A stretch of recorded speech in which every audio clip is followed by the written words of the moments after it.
Dear stakeholders, dear public authorities, dear experts and standardizers, these are difficult days for all of us across all member states and all economic sectors, and we are fully aware that for many of us, dealing with daily priorities related to the human and economic impacts of the COVID-19 crisis is the absolute priority, and we fully support you in those efforts.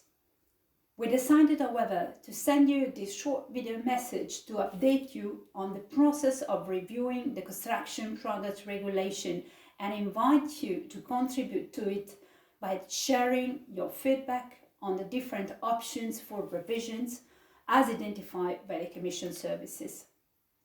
This is not about ignoring what is happening around us. This is about renewing our commitment to the good functioning of the internal market and to the need to keep working on fixing the CPR system, also with a view to the necessary economic catching up with the COVID-19 crisis once the acute sanitary crisis will be over.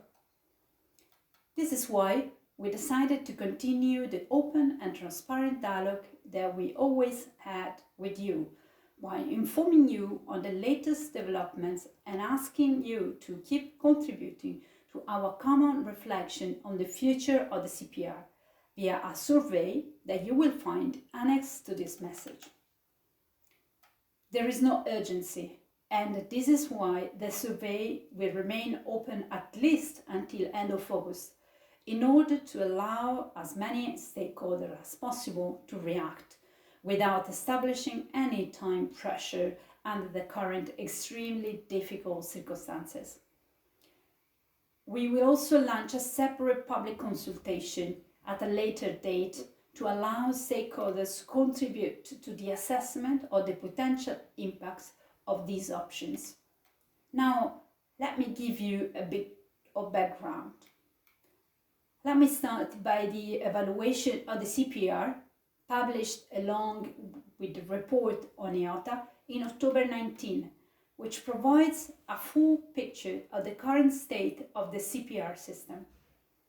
The main findings were that there exist systemic challenges for which remedies are missing. First of all, these concern the insufficient quality of harmonized standards. These are at the core of the system and of mandatory use under the CPR, which prevents the system from meeting member states' and industry's needs. Obstacles to the internal market remain in the form of national marks and certification, in conjunction with ineffective and uneven market surveillance. The relative success of the EOTA alternative route appears to be mainly a consequence of the insufficiencies of the standardization process, although structural issues exist. Additionally, environmental aspects, in particular sustainability in the context of a more circular economy, safety of construction products, like for example in the case of do-it-yourself, and adaptation to innovation, for example digitization, 3D printing, prefabricated houses, will have to be addressed in case of revision. These conclusions built on the most informed consultation process of the Commission history.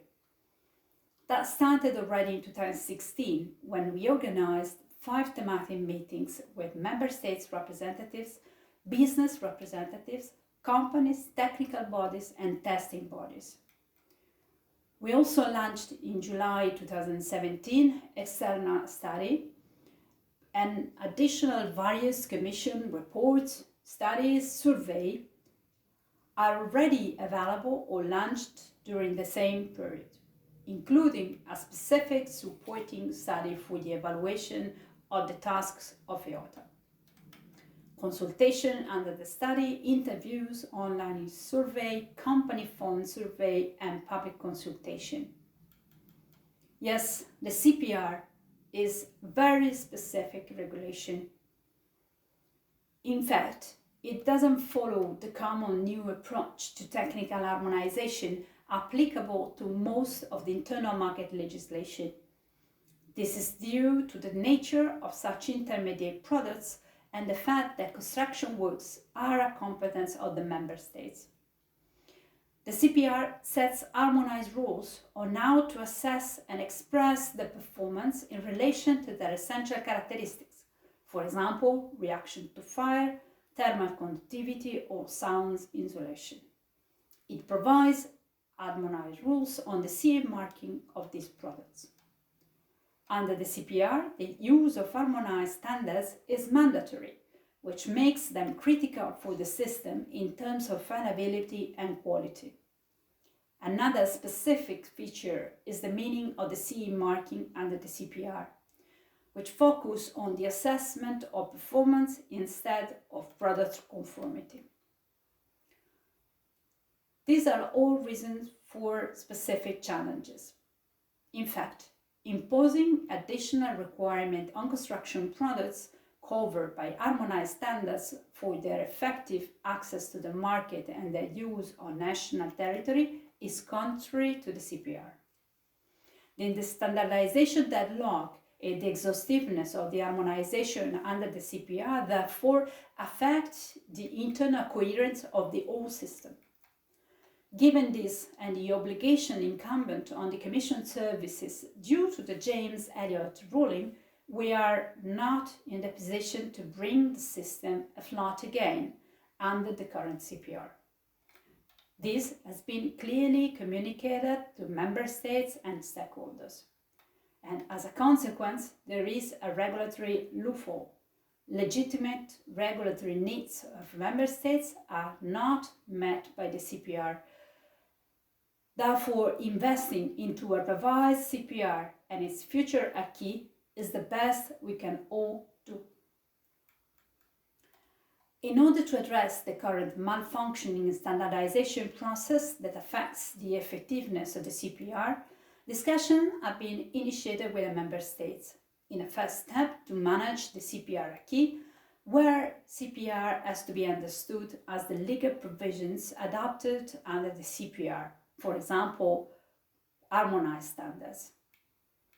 The aim is to unlock the harmonization of construction products, even in the hypothesis of no revision. And in this perspective, to set agreed criteria and clear priorities for the development and the adoption of appropriate harmonized technical specification, be it under the current or the future CPR. This approach is being initiated first with Member States, and it will be widened to all stakeholders, including industry, during this year.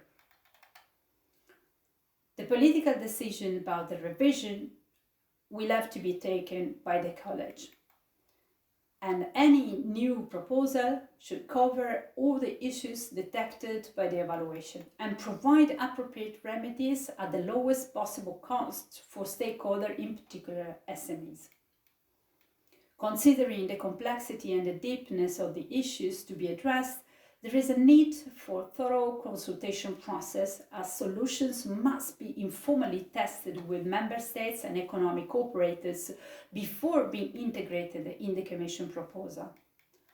This is why the Commission services intend to consider all possibilities, from no change to repeal option. One could in fact envisage simply repairing the CPR, focusing it on testing methods, for example, or on core areas, or enhancing it with the inclusion of product requirements based on new legal framework model with voluntary standards, or following a technical specification approach for product requirements. The survey presented here offers a relatively detailed description of the options and the specific changes they would entail. The description does not express any view on what the future CPR should look like. Rather, it aims to trigger an open debate, which is why the options are presented in a concrete way, whilst remaining as open as possible. Neither the Commission nor the legislators have expressed any views with regard to the element presented. As said before, the consultation process with stakeholders, including member states, industry and main actors, is key in order to make a proposal that would address all issues identified and propose the most appropriate and cost-effective solutions. This is why we today invite you to respond to the survey between now and end of August. Later on, you will also be invited to participate to the public consultation, which will focus on assessing the potential impact of these options, and to which we also hope you will be able to contribute. I really want to praise you all for your continuous strong engagement in the process, and thank you in advance for the inputs you will be able to provide to us. Take care of you and of your dears, and see you back in Brussels as soon as possible. Stay healthy and goodbye.